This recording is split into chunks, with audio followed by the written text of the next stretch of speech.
Welcome, everyone. Good evening. Welcome to the Los Alamos League of Women Voters Candidate Forum, our first one, starting out the general election November 3rd. This evening, we are very fortunate to have Naomi Maestas, our Los Alamos County Clerk, who is going to start us out this evening, giving us some information about our upcoming voting, which starts very soon. We also have candidates for the Public Regulatory Commission, the Public Education Commission, and candidates for the District 5 Senate position. Lynn Jones, you can probably see, is our question and answer person, and she'll also be managing the time limit. Candidates will start with 3-minute opening statement. Then we will move to our question and answer part, and then we will end the evening with a minute and a half, I have to check that, time for a closing statement. So if you in the audience would like to ask a question, please use your Q&A button and type in a question. Q&A is typically found at the bottom of your screen if you're new to Zoom, and type your question in there. And I think we will get started. Naomi.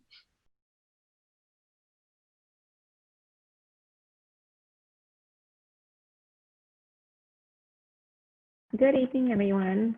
I just wanted to thank the League for graciously inviting me to be here this evening and share some upcoming election information with you all. In the interest of time, I'll go ahead and get started on that. And if I can share my screen, please, I'll go ahead and attempt to do that now.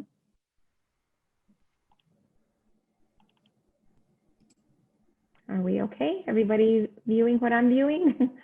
Yep, we've got that shown. Okay, it sounds perfect. So move along right here. So first off, obviously, for the upcoming 2020 general election information, first thing needed is we need to make sure people are registered to vote.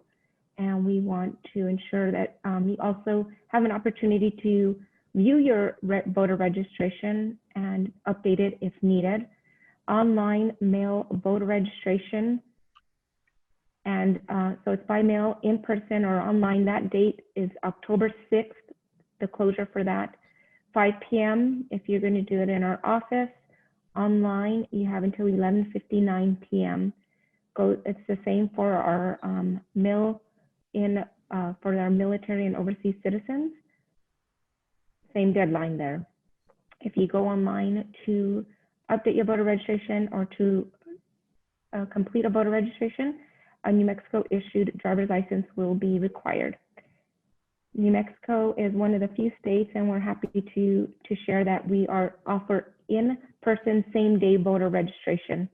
That starts October 6th through the 16th, Monday through Friday, 8 a.m. to 5 p.m., and October 17th through the 31st, 8 a.m. through 6 p.m., and that includes Saturdays during that time frame. And you can do that in our clerk's office. Some additional information will be required, but we will be happy to service you. Next thing, once you're registered, you need to make sure you have a voting plan. You need to be election ready. This is going to be a hot election with COVID and everything else that's in play right now. So please make sure you are ready. Have a voting plan. Don't wait till the last minute. We strongly encourage you to have a voting plan. If you choose to vote absentee by mail, applications can be picked up in our office. They can be requested via mail or email. You can download an application from our webpage, or registrants can apply online at nmvote.org.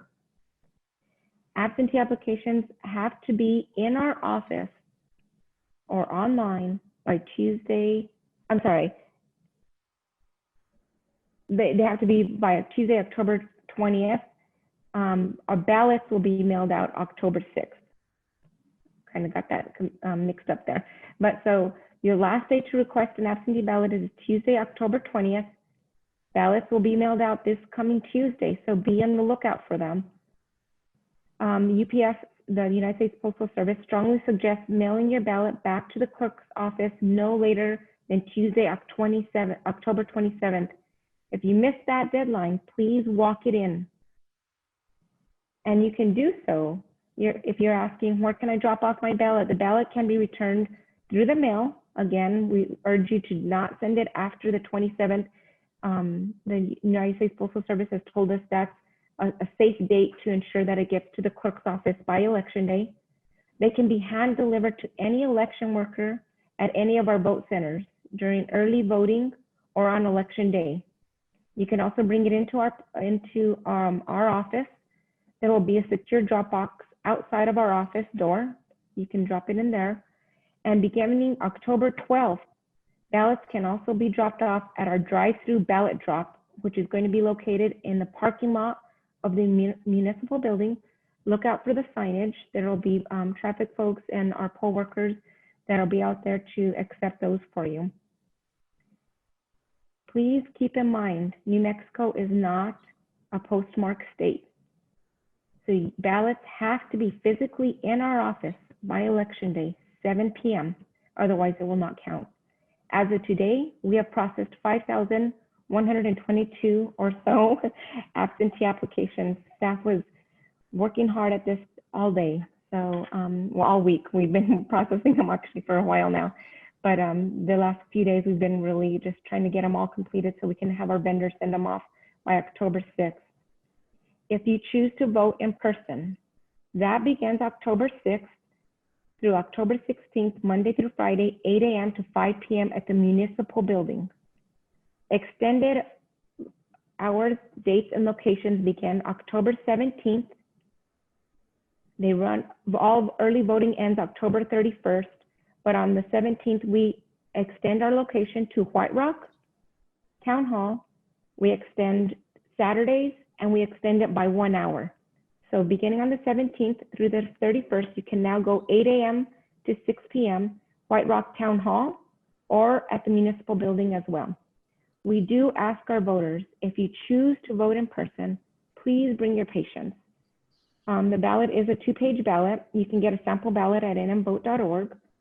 And with COVID safe practices are implemented.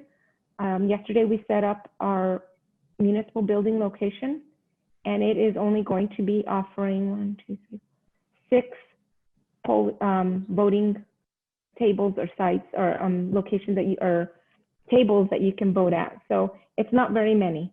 And after everybody votes, we have to make sure that we're cleaning the area.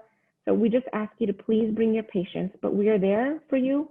We're going to make sure you're safe, you're healthy, but we do have to make sure we're following the public health order and we're following the COVID safe practices that are in place.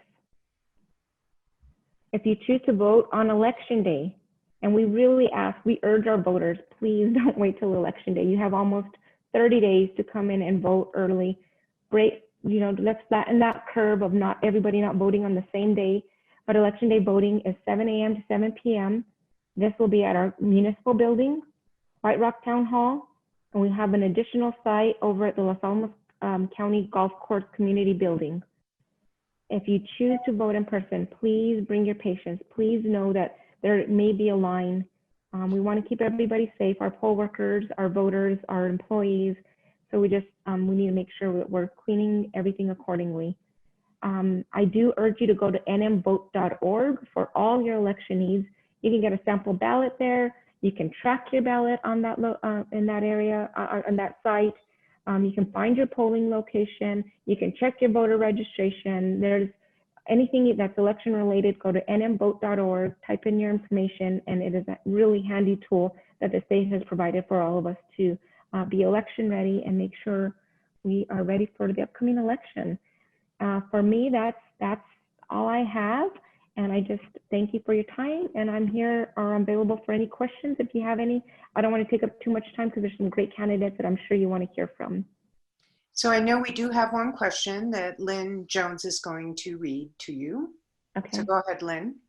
Okay, and a couple of questions have come in from the audience. If we try and do this very quickly, we don't want to take time away from the candidates. So one question is, there's still confusion about the date field on the outside of the absentee ballot.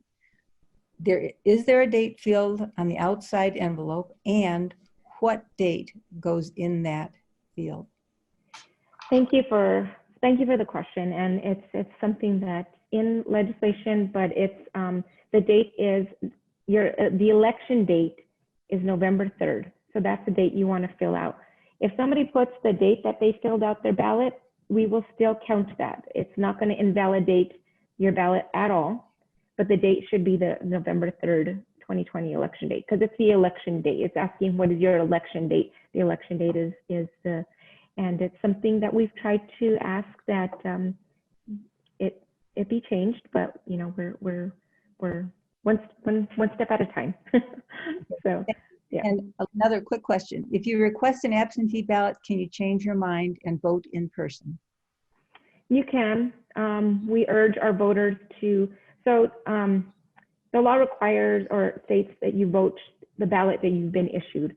If somebody is adamant they don't feel safe about that, you can surrender your ballot. We'll have to go through some steps to reissue you another ballot. There's also, let's say somebody doesn't get their ballot, they never received it. You can fill out an affidavit stating that you have not received your ballot. You will sign the sworn statement stating you will only vote one ballot. It's a fourth-degree felony to vote twice in the state of New Mexico. So we know that things happen though, and you know, we want people to feel safe and secure, and we want to make sure that no voter is ever disenfranchised, and we will do our best to make sure that they are able to vote. If our absentee board has already started counting ballots, more than likely that voter will have to vote provisionally, and we'll have to ensure that their ballot was never received by our office, because you can only vote once, obviously. And the last quick question: do you have enough poll workers at this point? Los Alamos is very fortunate. We have a great community, and they have truly stepped out enormously to try to help us. Obviously, I think we've had close to 40 of our normal election workers that have chosen not to work this election because of COVID, but we have had an enormous response, and we're actually have an influx of election workers right now. We want to give everybody the opportunity to learn the process and to see the different layers that are involved in the election process. So we're going to get it to as many people as we can working, but yeah, we're very fortunate. Yes, we have quite a few, and then some. Okay, Naomi, thank you so much for giving us the latest information about voting in Los Alamos. And we are going to really glad to have you here. We're going to move to our Public Regulatory Commission, or PRC, candidates right now.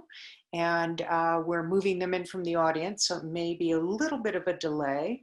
But we have Joseph Maestas this evening, and we have Christopher Lucchini, both of our candidates who will be speaking tonight.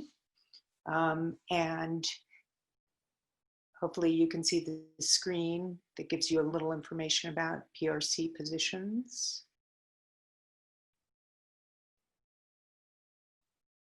And I'm waiting for Joseph to show in the gallery.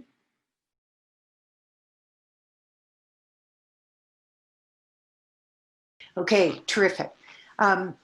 So we're going to start first with Joseph. If you would start with your 3-minute opening statement. Well, good evening, everyone. Thank you, League of Women Voters of Los Alamos County, for putting on this forum. We're living under some very uncertain times, and I hope this finds all of your listeners out there, or folks that are tuning in. I hope it finds them safe and well. My name is Joseph Maestas. I'm the Democratic nominee for the Public Regulation Commission District 3. My background is I'm a native New Mexican, born in Santa Fe, raised in Santa Cruz. I have a bachelor's and master's degree in civil engineering, and I'm also licensed to practice engineering in the states of Arizona, Texas, and New Mexico.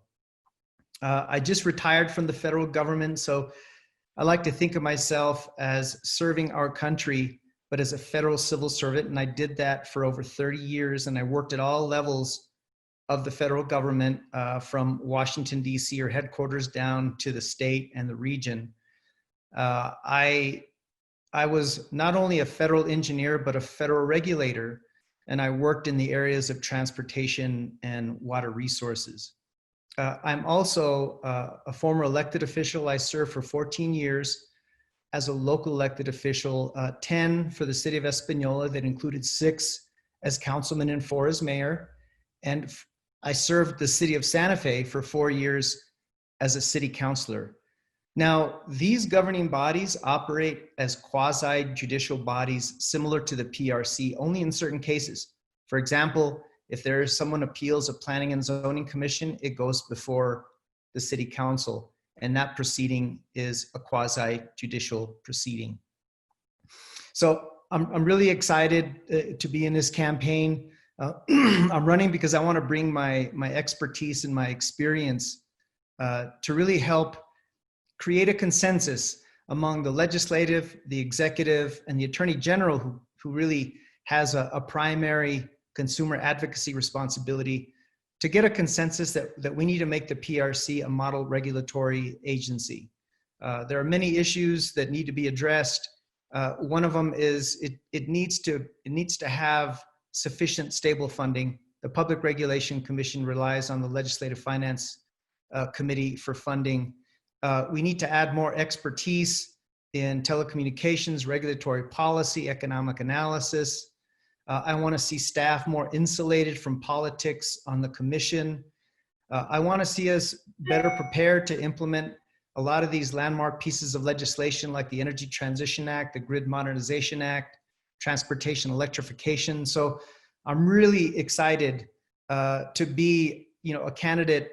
There's so much facing the state, and I want to be a part of that transformation to a clean energy future. Thank you. Thank you. Christopher? Oh, he's muted.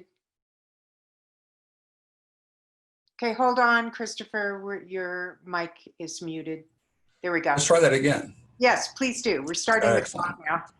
All right, my name is Chris Lucchini. I want to thank the League of Women Voters for putting this on. It's vitally important. It's one of the few forums where there's a broader reach where all the candidates actually get to speak. The PRC regulates, as you put on your slide, lots of different areas: transportation, including tow trucks, limousines, ambulances, cigarette manufacturing. Did not know that until about 3 weeks ago. Pipelines, cell phones, broadband services, which is critical for bringing New Mexico into this century in terms of the ability to work and be productive. The fire-related activities, contrast to your slide, have actually been transferred out of the PRC recently. So the areas that are really of interest to most people are cell phone, broadband, and electrical generation and transmission. All those other areas I mentioned, and several others I didn't go into, are either duplicative or don't really need to be regulated, and they should be removed from the purview of the PRC or transferred to other agencies better equipped to handle them. Arson investigations should be handled by the state police, not the PRC. The Energy Transition Act replaces an older Renewable Energy Act. It's a better law. It removes a lot of micromanagement that was in the previous law. It allows utilities to select which renewables they're going to use, non-carbon sources they're going to use, and gives them incentives to shut down the worst of the coal-fired power plants. We're at about 30% renewables right now in New Mexico. And generally speaking, and I've been working in this area of renewables for 11 years now, once you get above 40, 50% of intermittent renewables on the grid, storage and transmission get to be extremely important. And that's not something that's really been addressed here. As to my qualifications, I'm not a long-term politician. I am not beholden to any particular set of groups. The PRC does need technically competent leadership. They do have staff, but the commissioners themselves do need to have expertise in these areas. I have a PhD in physics. I have the scientific background to understand these issues. I've been running a renewable company since 2009. and have run multiple small businesses. So I understand the economics of running a regulated business. So anyway.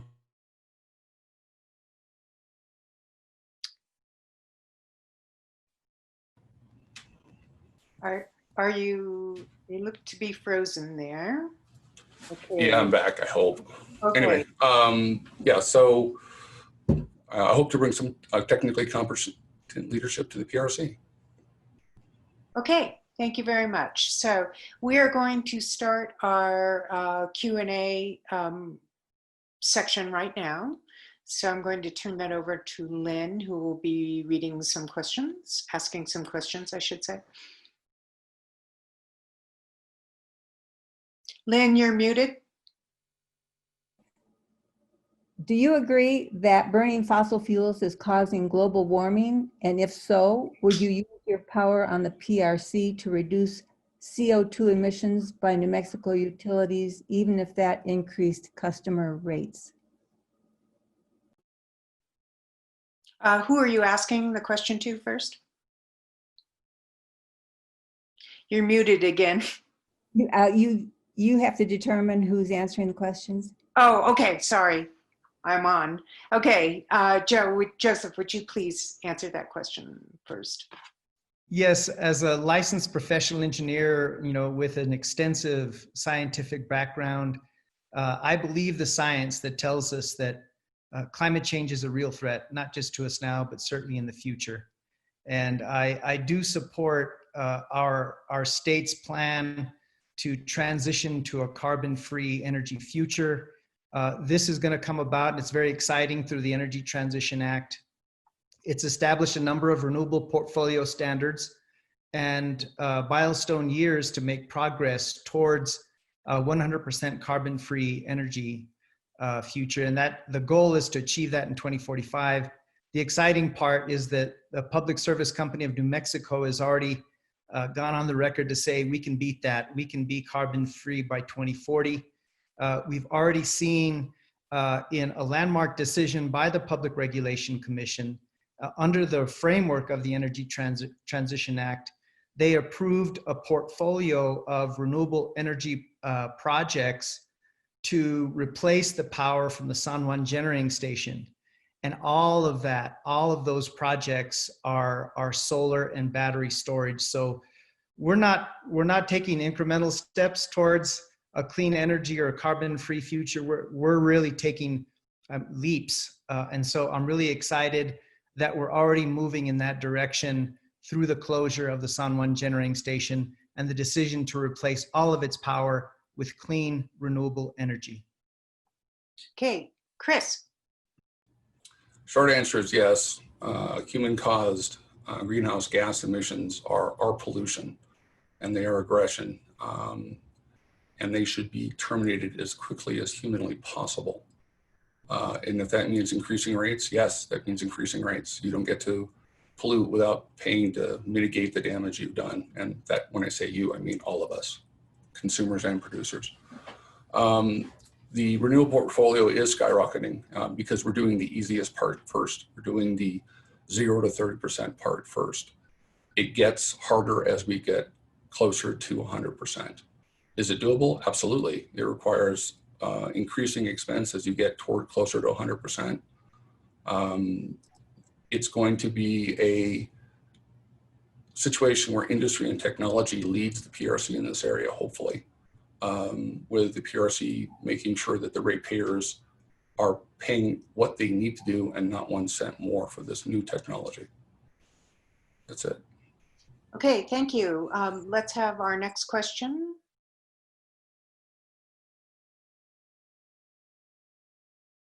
Do you agree that better internet service in New Mexico would improve life in New Mexico? And how could you use your power on the PRC to improve internet service in New Mexico?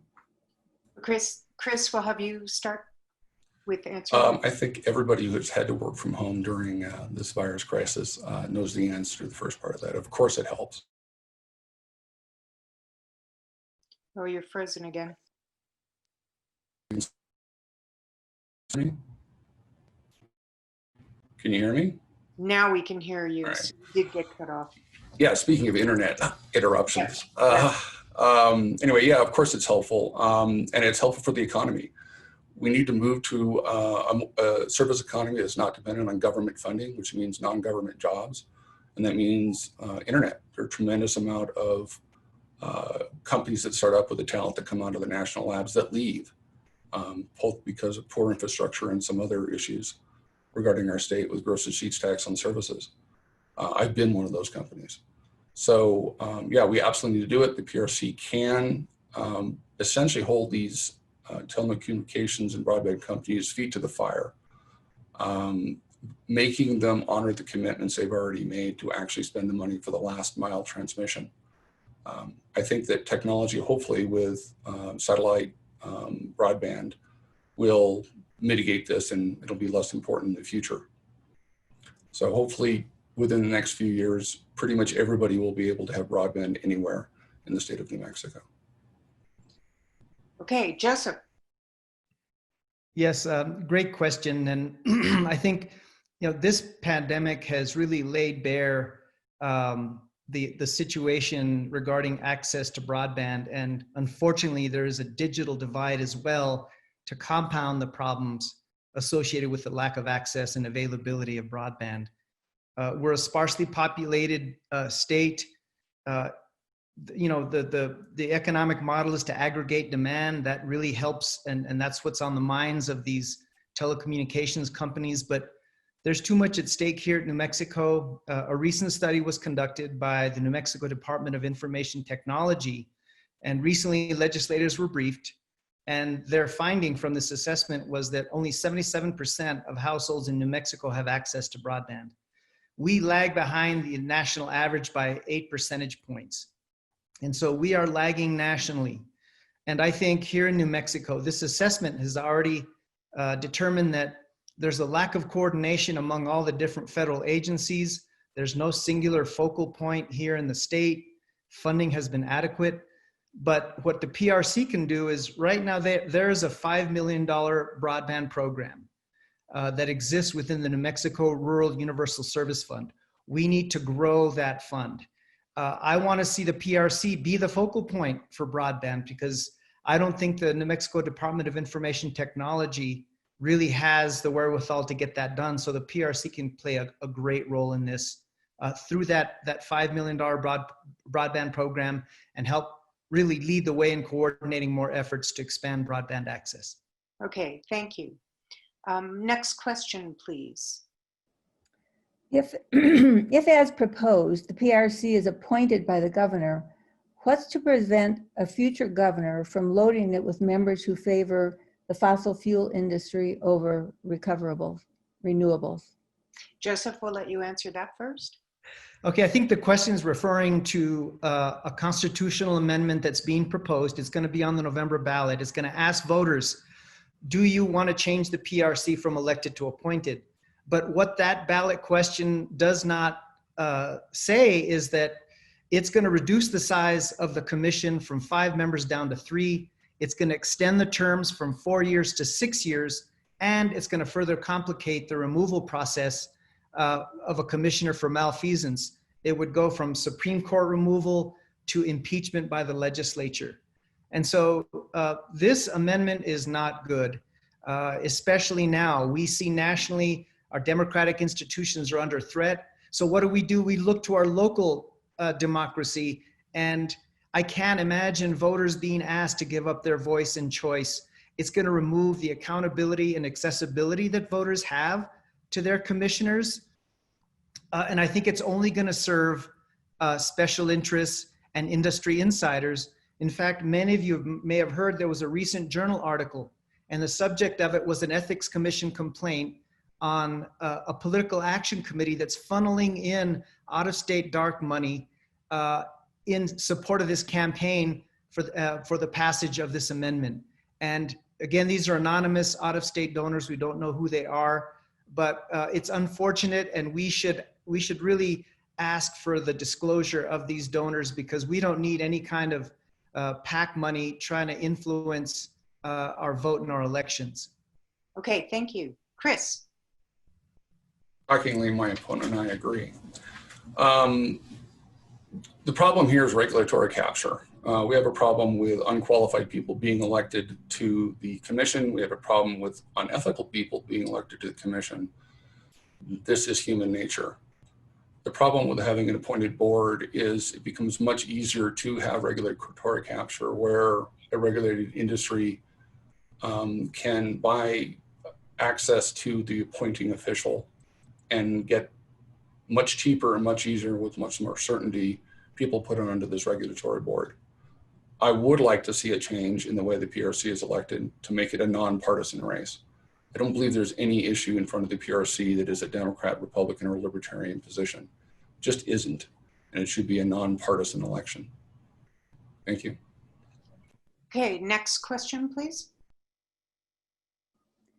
How can New Mexico balance the need for increased renewable energy production with the environmental concerns of transmission lines? Okay, Chris, we'll start with you. Transmission isn't hugely important, and mostly because we have intermittent sources of renewables. We have to get the power from wherever these remote locations are because nobody wants to live near a windmill. And if we're going to be able to balance power out without storage, and storage is really expensive, I can go on for hours on this. My company has been looking at storage options for years. It's still horribly expensive. The environmental concerns with power line access are significant. You're tearing up lots of ground, breaking up natural cover. We have to deal with it, but we deal with it when we put in roads.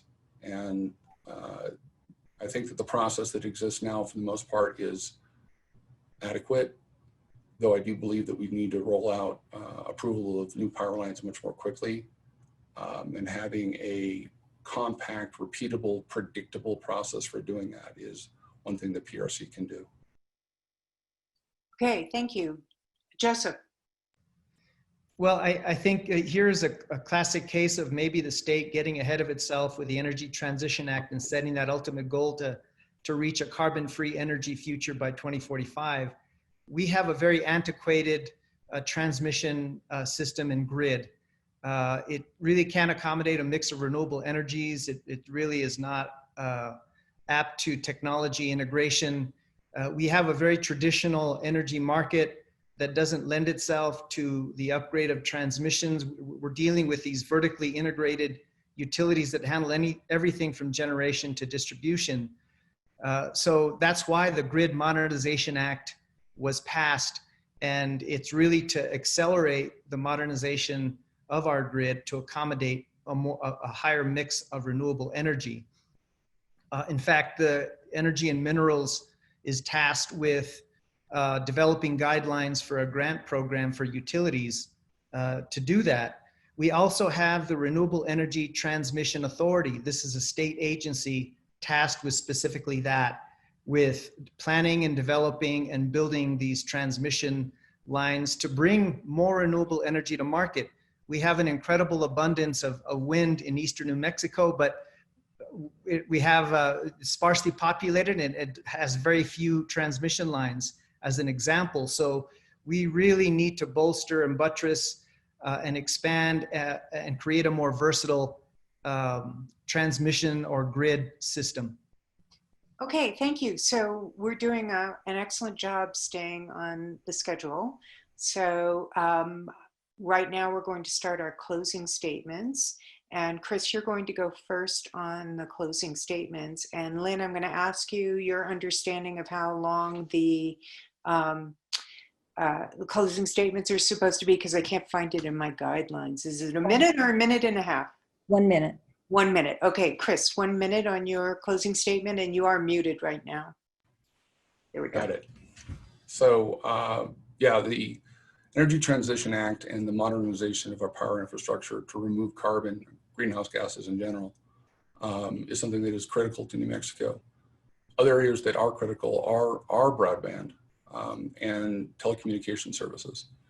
These are things that the PRC should focus on and should, unlike what's currently their reaction, which is to keep as much as possible within their purview, they should transfer all these other activities so they can focus on these 3 critical areas. Maybe there's another critical area I'm unaware of, but these 3 are top of mind.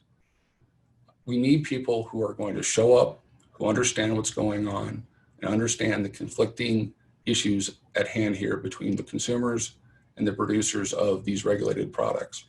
I'm that person, and I hope I get your vote.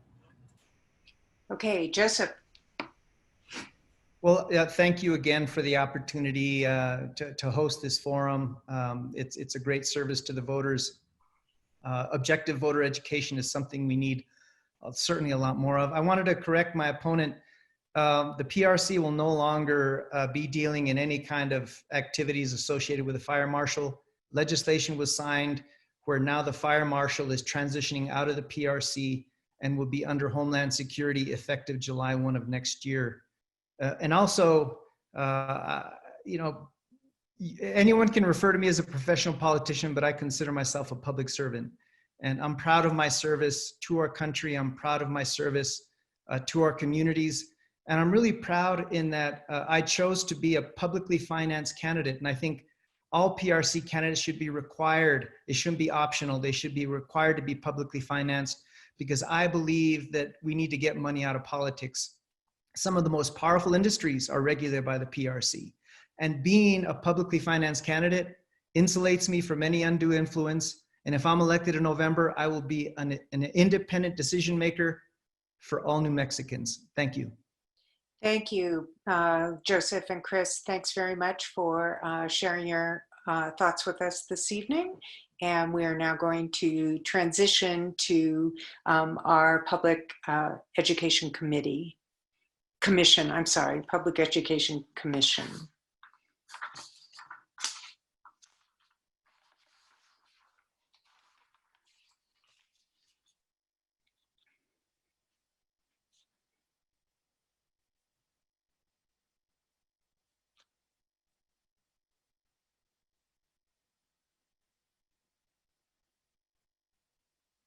Okay, so this evening we have Rebecca Burt with us. Laura Burrows, the other candidate, was unable to make it this evening, and she did send me a statement. So we're going to start with the statement from Laura Burrows.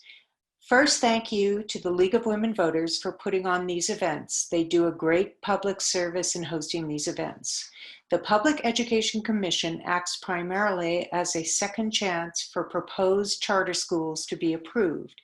In effect, is an attempt to prevent charter schools from being locked out of the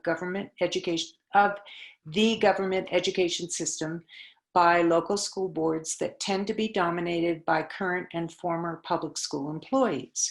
While not every charter school application should be approved based on the merits of the education and administrative plan submitted to the PEC, I do believe that the Commission has a duty to encourage and support those that seek to create more charter schools, to be proactive in encouraging the formation of charter schools and not to just act as a barrier to their creation. I would support an effort to change the nature of the elections to the PEC to a nonpartisan election. The mission of the PEC is, or should be, by its nature, nonpartisan.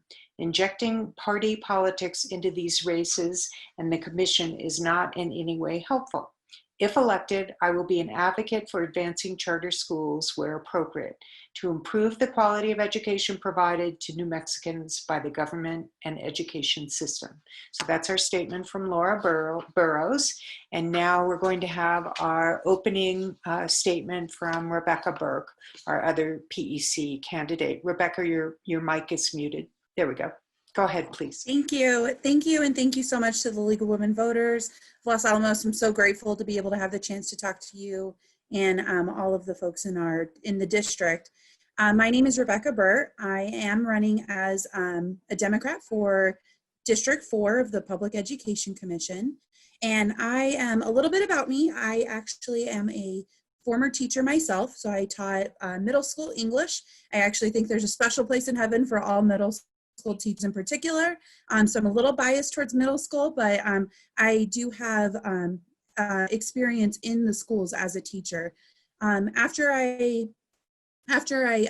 left education for just a little bit, I went to work in policy and for the Albuquerque City Council, and realized very quickly that education was my passion in life. And so I ended up back at the public education department, working with teachers and community members, families all around the state. I was able to visit so many different schools and areas in New Mexico. And as a native New Mexican, lifelong New Mexican, it was such a privilege to learn more about our state and what folks are going through in education.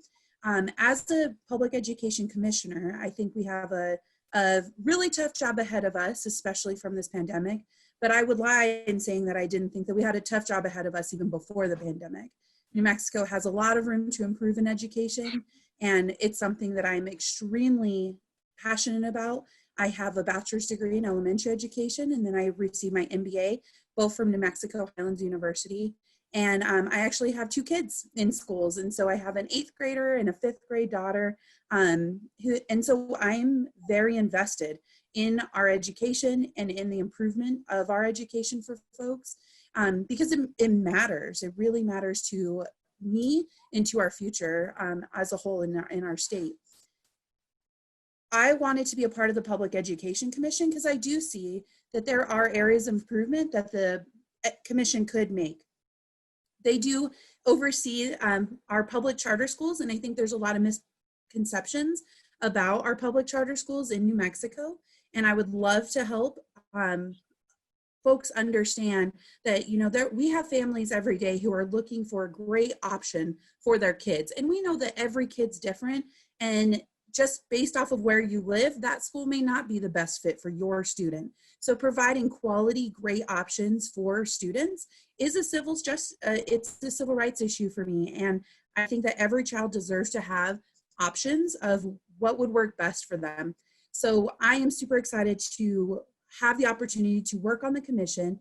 I do support authorizing new charter schools, but holding charter schools accountable. They should be holding themselves to high standards, and we as the Public Education Commission should be holding our charter schools to high standards as well. Okay, thank you. So we are going to start the question and answer session here. So Lynn will read that question and you just go ahead and answer it since you're the only candidate speaking tonight on the question part. So if we can go ahead and start with our question and answer, and Lynn, you are muted. What considerations would you make before adding a new charter to a district? Thank you for that question. So I definitely think that one of the first things I would really look at is honestly the geography of what is the available options in that area. So we have some parts of our state that may have a lot of charter schools that are already available in that area. And, you know, just based off of how many schools options are available already, I think that's really one of the biggest things that I would consider in approving a new charter school. First of all, just upon first look. But then we should have high standards for applications. And so going through the application process, it should be an opportunity for kids that's not provided by their traditional school in their district. And it should be something innovative, unique, and we should be utilizing our charter school sector to learn best practices and to explore new different things and be able to share those back with our traditional public schools.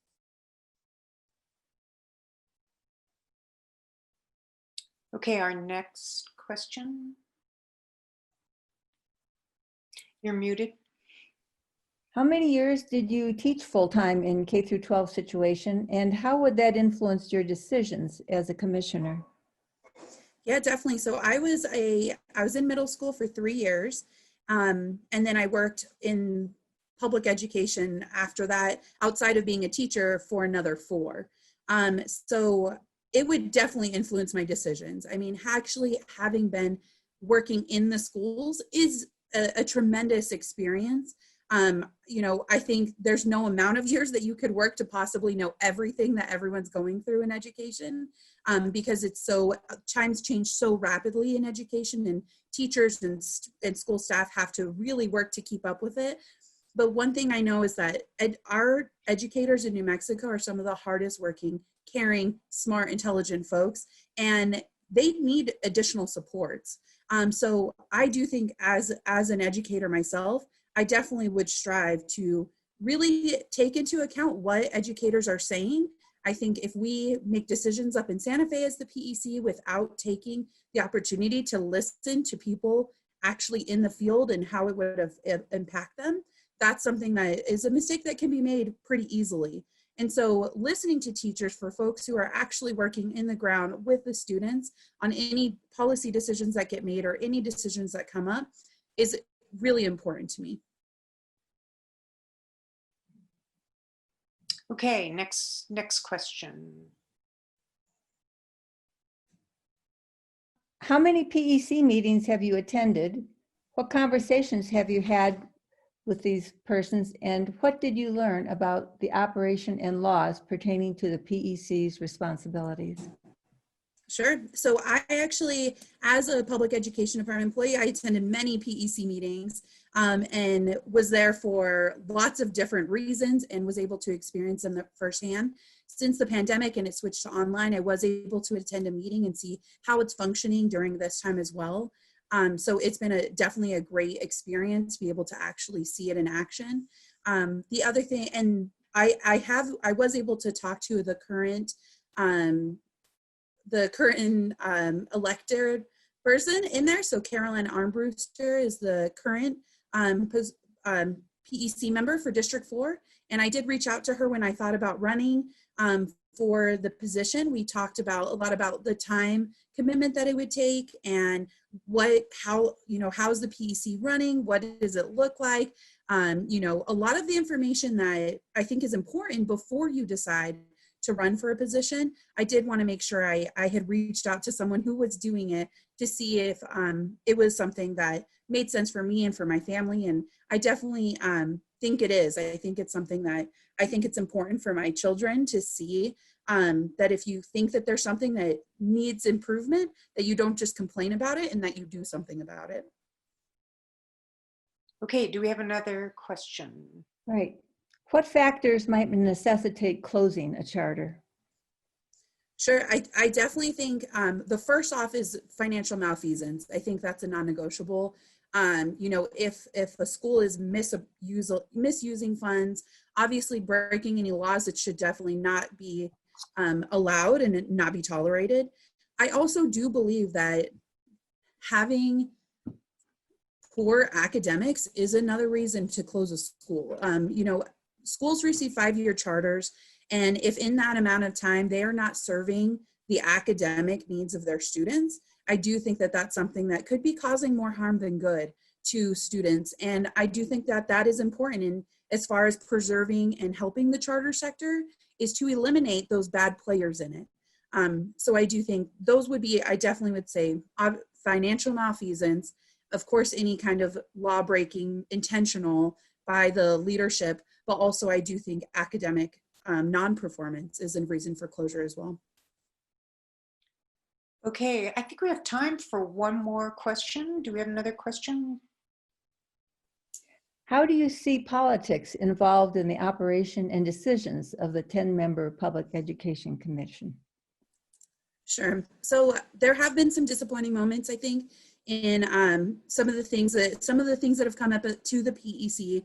I do think there's been some disappointing moments. I think what you can count on me for is that I'm going to make a decision based on what's best for children. And I think at the end of the day, if I can make a decision based off of what I hear from constituents and what they believe, and also believing what's best for kids, that's how I'm going to go to sleep at night and feel good about any vote I take. And that's really, I think we have a lot of different groups that are able to fight for a lot of the adults in our education system, and we don't have very many that are fighting for our students and their needs first. So I do think that that's where I see, sometimes politics can get involved, and it's just not something that I see as, it's not benefiting our students. And so I will make decisions based on our students first. Okay, I think we are ready for your, you're really on the spotlight here. Ready for your closing statement, please. Sure. I just want to say thank you again for having me here today. I'm so grateful. I think a lot of people actually don't know about the PEC. So I was so thrilled that the League of Women Voters really took a caring to this position because it is very, very important. So please, once again, I do have an education background. I am very passionate about education and improving the lives for our future of New Mexico. I think it's our baseline of what we need for the future of our state. And I will be supportive of our students' needs first.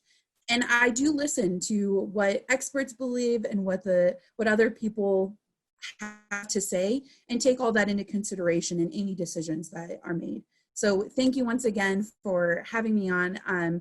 I'm so grateful for this opportunity, and thank you.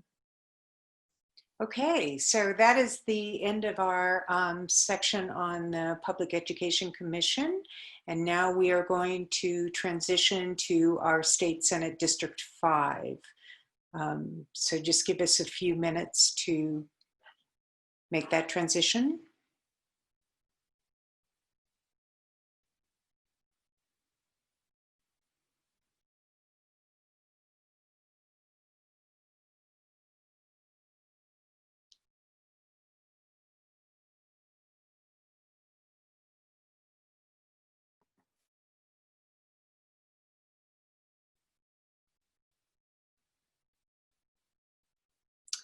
Okay, we will get started on our Senate District 5. Unfortunately, this evening, Lee Wineland is having difficulty with his camera, but what would a Zoom meeting be without a little bit of technical challenges? But we've tested it out. We can certainly hear him. We're just not able to see him this evening. And so, Lee, we are going to start with you with your opening remarks, and I know you said you wanted to share the screen, and you are muted right now. Lee, can you hear me? Oh, there we go. There we go. Okay, Yeah. good, great. I am so sorry. My camera worked fine yesterday, but I am so grateful for this opportunity to talk with you and whoever is out there. Hi, I'm waving at you, and I'm very pleased to be able to discuss and open the forum here for everybody. My name is Lee Wineland. You can see it right there, I'm sure. I tried to put a picture up. I was going to share my screen. I don't seem to see it, so, oh well, it's all right. I am 67, same age as Gary Johnson. I'm pretty darn good shape, and I've a wonderful life here in northern New Mexico. I was married for 20 years to a super wonderful woman, and I've got a great daughter who's handicapped, and she's a UNM graduate with honors. Getting started in her master's in education right now. Katie, lots of people know Katie. So proud of her.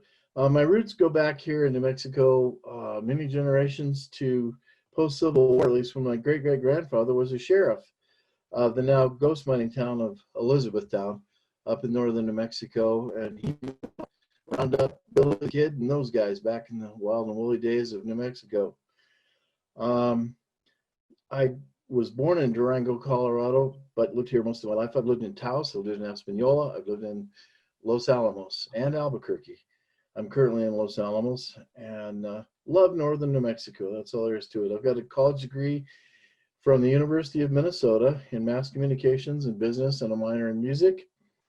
I'm part of the famous Hill Stomper band in Los Alamos. We have so much fun playing for people.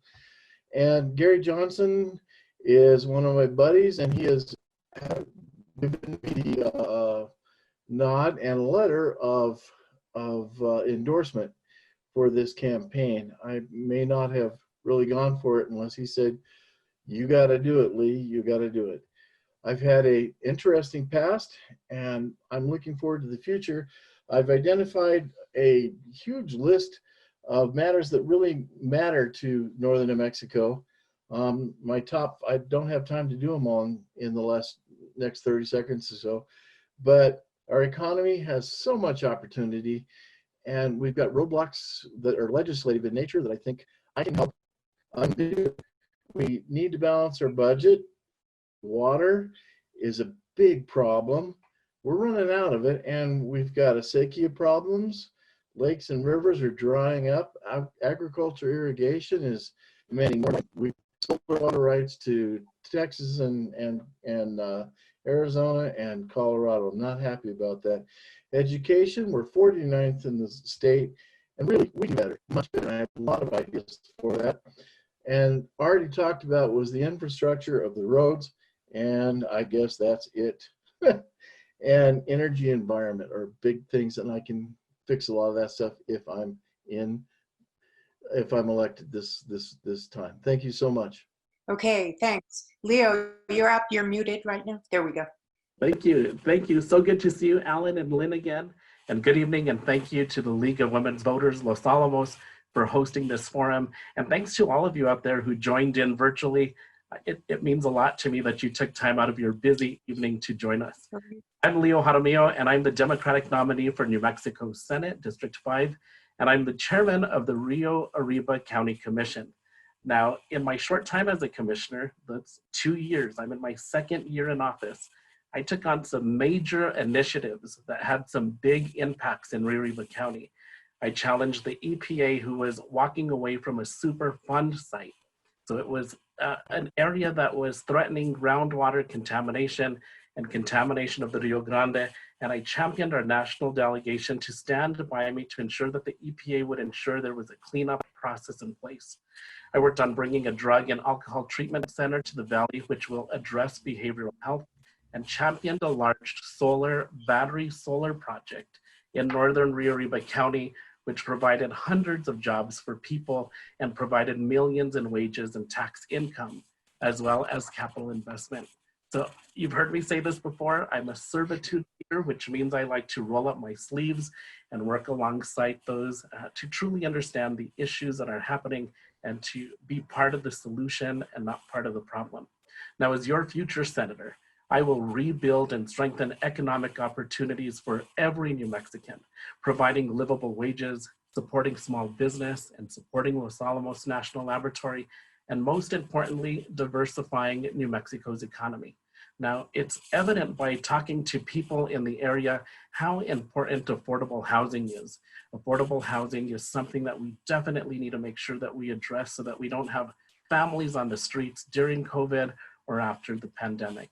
Now, as a former educator, I really want to fight to support teachers and school staff and look into how do we fix broadband? We've seen now during COVID, the issue of students who can't connect to the internet, who are having issues in connecting with the classroom virtually. And so that's one thing I want to do, and I want to make sure that we bridge that digital divide. Now, I'm happy to be back in Los Alamos, even if it's virtually. I'm the staff operations manager for the Associate Laboratory Director for Facilities and Operations at the laboratory, and I'm up in the hill at least once a week, so it's my home away from home. So I'm happy to be here, even if it's virtually, and I'm looking forward to your questions this evening. And most importantly, I just want to thank you again for being here and taking part of this process. Thank you. Okay, we will start the question and answer part. Give me just a second here. Okay. First question, state employees often bear the brunt of a recession. Currently, 2,000 state workers make less than $15 per hour.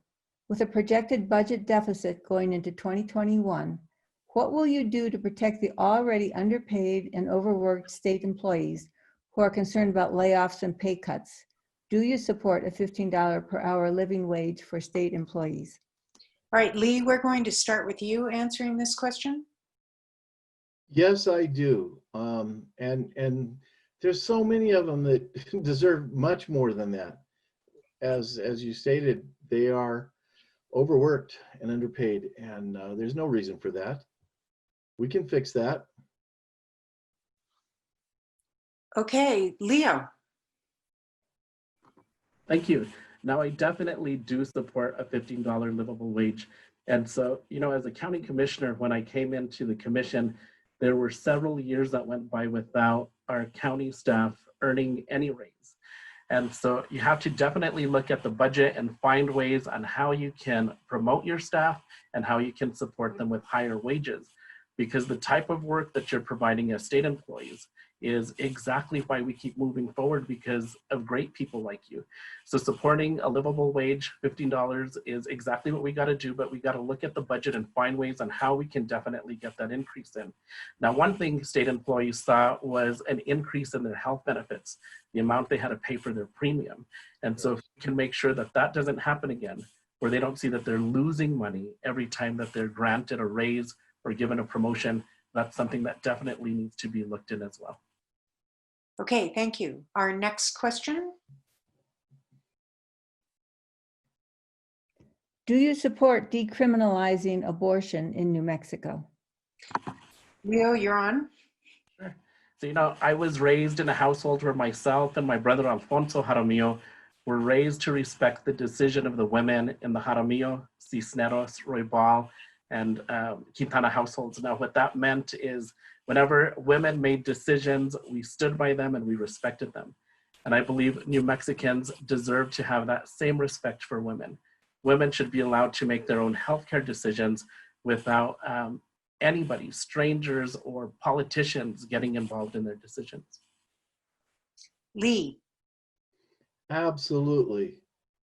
I can't imagine why that law even exists. It's abominable. And as a libertarian, it's really our credo to stay out of, keep government out of people's personal, private, medical affairs. We are kind of stepping into an area where it really is with the rights of people, and libertarians do not believe that we should mandate things that take away the rights. Women should have the ability to make choices, and that's part of what being a libertarian is. Choices are important, especially when they're medical in nature, and especially when it's very personal, and it's not for me to disrespect any woman ever on her choice. I can't legislate against it, but I sure would like to see it follow away. Okay, our next question.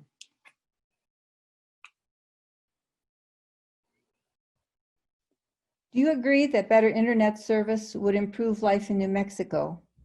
If so, how would you as a state senator improve internet service in New Mexico? Okay, Lee, you were starting out on this one. Absolutely, that's one of my top 5 infrastructure items, including roads and streets, energy and environment. But the internet is critical to everything we do now, especially since COVID. Without top quality internet in places where you wouldn't expect it, how are people out in farms and ranches and the tribal areas in the middle of, way out in Moriarty, you can't get internet. Way up in Sandoval County, and there's hardly any interrupt. We can provide that. That is not a big deal. It's going to cost. It's an investment in everybody's future, and especially in relationship to education. It is so important that kids be able to connect with the internet and get education, which is going to be progressively more and more at home, I believe. Yes, whatever it takes in the legislature to encourage those who don't want to pass internet, I will do what I can to make that happen. I'm so in favor of us having really top quality internet and broadband. I'm there for it. 100%. Okay. Oops, sorry, I didn't mean to cut you off. I just said 100%. Okay, great. Leo. Thank you, Ellen. I 100% also support broadband. So we've seen that the COVID-19 pandemic has left so many northern New Mexicans isolated. If you look at school children who don't have access, who are being left behind in virtual classrooms, and then you look at the opposite spectrum at our senior population who need to access telehealth with their medical providers and can't log in because they don't have internet. That's a major issue. Now, statistics show that communities that have high-speed broadband access are 50% more prosperous and have 50% greater economic opportunities. So we need to start looking at broadband as infrastructure in New Mexico, and definitely looking in ways on how we can get everyone connected. So, you know, Taos did something amazing through Kit Carson Electric, is they were able to get fiber in to even the smallest of communities in mountainous towns, in the Sangre de Cristo. And so those people are able to have high-speed fiber optic internet that we definitely need to look in as a state to ensure that we don't fall behind in the classroom, that we stay connected even after COVID-19. So it's something that I will definitely champion and work with our national delegation on finding ways on how we can get broadband to every New Mexican. Okay, thank you. Next question, please. Income inequality is especially apparent during this period of coronavirus. This pandemic has made the inequalities and inadequacies of access to healthcare even more evident. Will you support the Health Securities Act to ensure good health insurance for all New Mexicans and to help stabilize hospital budgets? Leo, you're first on this. You know, I was very fortunate just a few days ago to meet with some amazing people who champion the health security plan. And in talking to them, I heard about the benefits for New Mexicans and how it could be a win for so many people. When we look at the amount of people who are on Medicaid, the amount of people who don't even have insurance, and the threat of Obamacare being taken away, this would be a win for every New Mexican, in the sense that having everybody covered medically would not only mean that our auto insurance decreases and workers' comp also decreases, but what it also means is that we're a healthier New Mexico. They can go to any medical provider instead of a network. And here's the best thing. Instead of paying a 17% overhead fee, we would pay a 5% overhead fee, which would be so much a cost savings for every New Mexican. And so I believe this is a win. It's something that I definitely would champion alongside Senator Ortiz y Pino. And it's something that I know Representative Chris Chandler is also interested in championing. So it's a yes for me. And in everything I've heard about HSA, I definitely would back it and champion it. Thank you. Lee. Yes, I like the idea. And I think we can make it work here in New Mexico, where other states, it might be a big problem. We're already extremely invested in Medicare. And the system, I honestly believe, needs some improvements. It's so hard to get on Medicare in this state. We need to streamline things. And there's ways to do that. It's hard to get health care. Our veterans, though they've improved the veteran health care federally, still are kind of lacking in New Mexico. And I think we can improve on that. I think we can make it easier for seniors to get better health care. And I think we can make it easier for families in general and less expensive. It is so expensive. I do support most of what the kind and wonderful Leo has just said, but I don't want to see business being robbed from, and I don't think that we have to do that. But we can't champion one thing without having some sort of compensation on the other. If healthcare is less expensive, I don't care how we do it. We need to do it.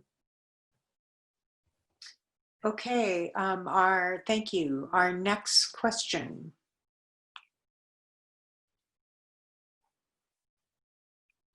As a state senator, how would you reduce CO2 emissions in New Mexico? Lee, you are up first on this. We've got already in place plans to get rid of a lot of our carbon, largest carbon producers, like the coal-fired plant over in Farmington.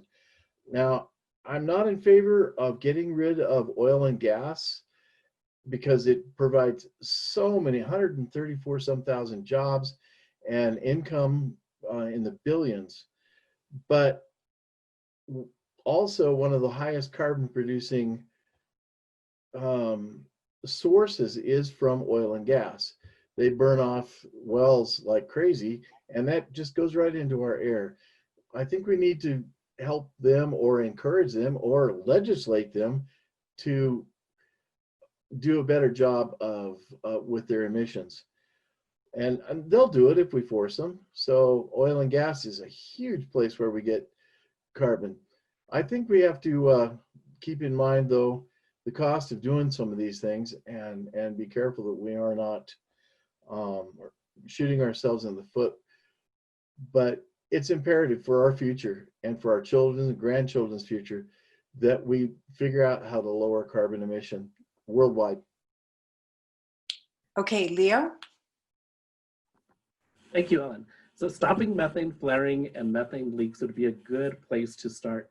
Now, at the start of this portion of the forum, I talked about, as a county commissioner, I championed a project in Rio Arriba County where we phased out one of these CO2 emission plants and created a large solar and battery storage facility.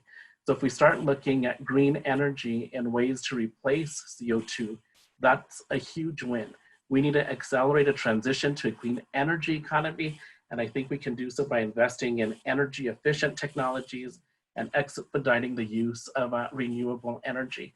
Now, it can be done, but it's going to take a new mindset and a way for us to definitely harness solar and wind power in the state of New Mexico to ensure that we're no longer dependent on CO2.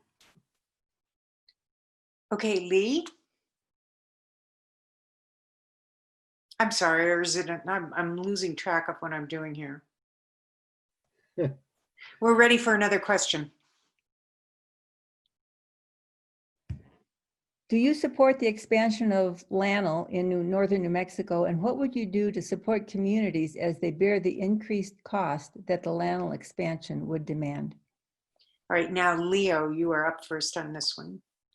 As working with facilities and operations, it's my understanding that the expansion would be more offices for those in the business related fields.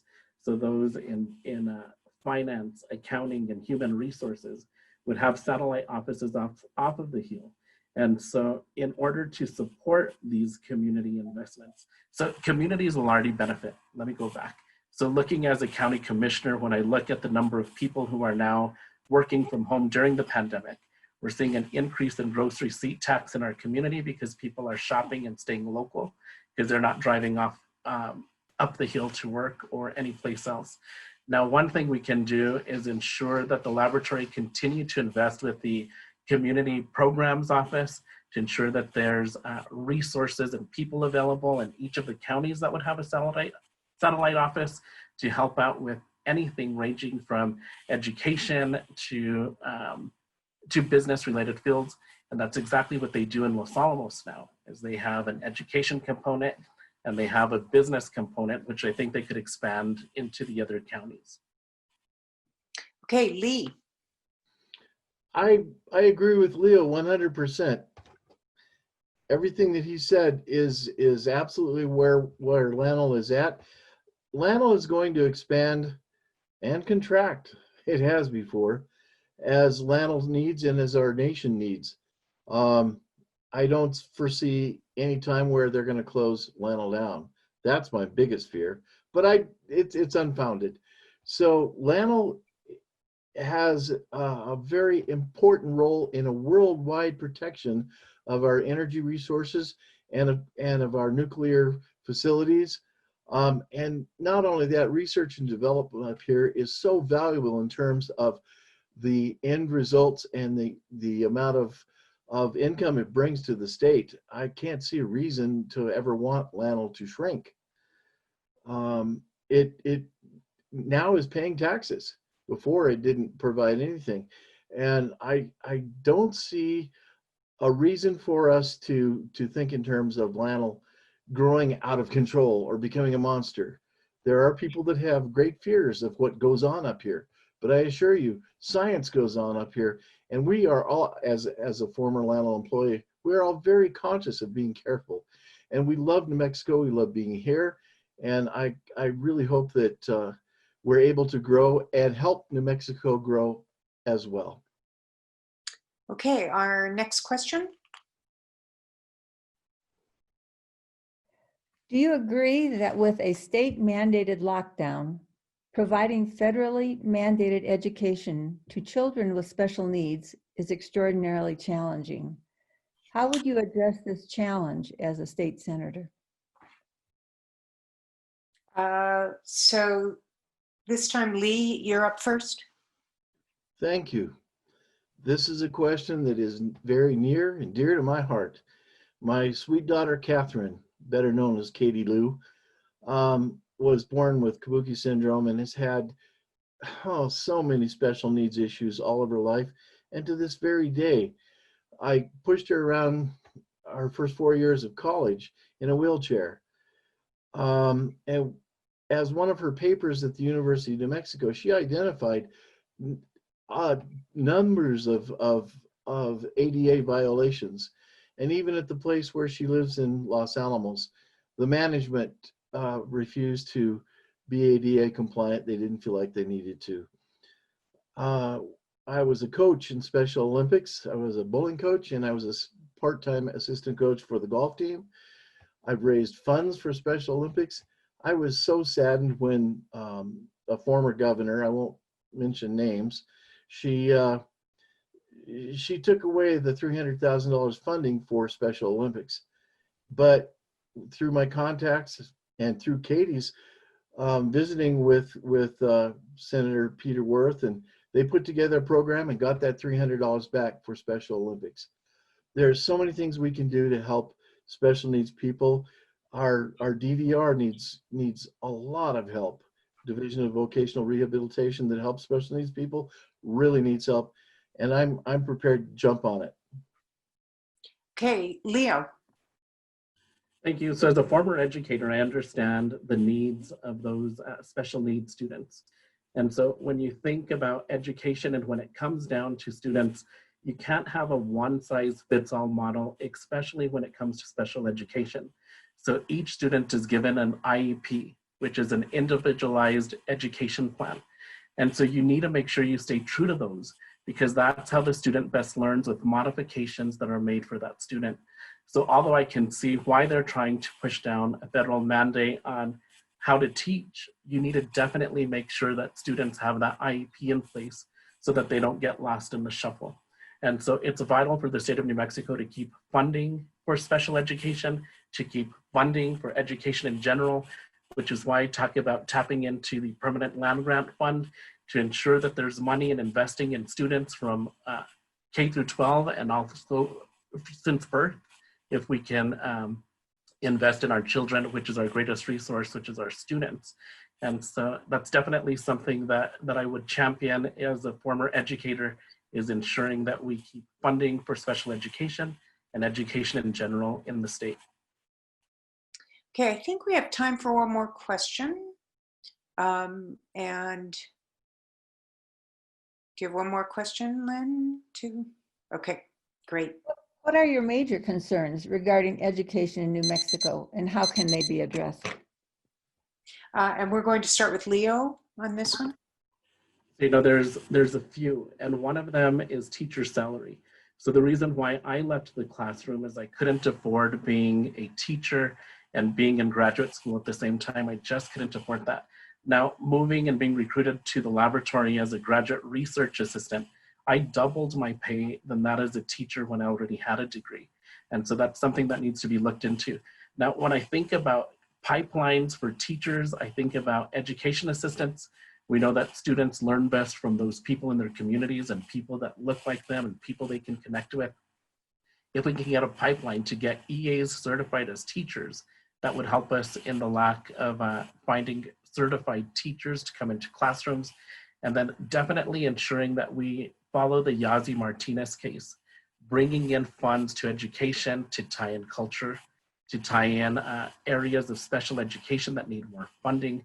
Those are major areas of concern for me. And most recently with COVID, broadband and how we can get internet service to every student in the state of New Mexico. Okay, and Lee.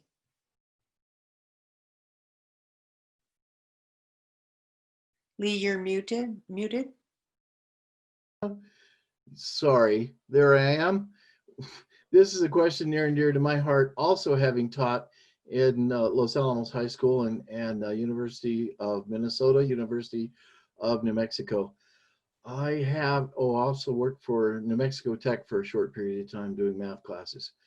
But I have seen our schools at 49th, and that we can do better. We really can. One of the big problems I see in education right now is kids can't read. They get to high school and college, and we have University of New Mexico has remedial reading programs so that they can just get into and stay in college. There are ways to fix that. Math, we could do so much better with teaching math, and in fact, all of the STEM programs, science, technology, engineering, and math, which are core skills that we need to help build New Mexico. It makes New Mexico more attractive to businesses and companies that want to come here, building more jobs. Their salaries for teachers is absolutely imperative. I couldn't afford to be a teacher. Special ed needs a whole lot more attention and more money. Broadband, just like Leo said, those are all common things, and I'm willing to work on those. I really am excited about the opportunities to work with some of the legislators and help be a builder and a person who can bring people together, not divide.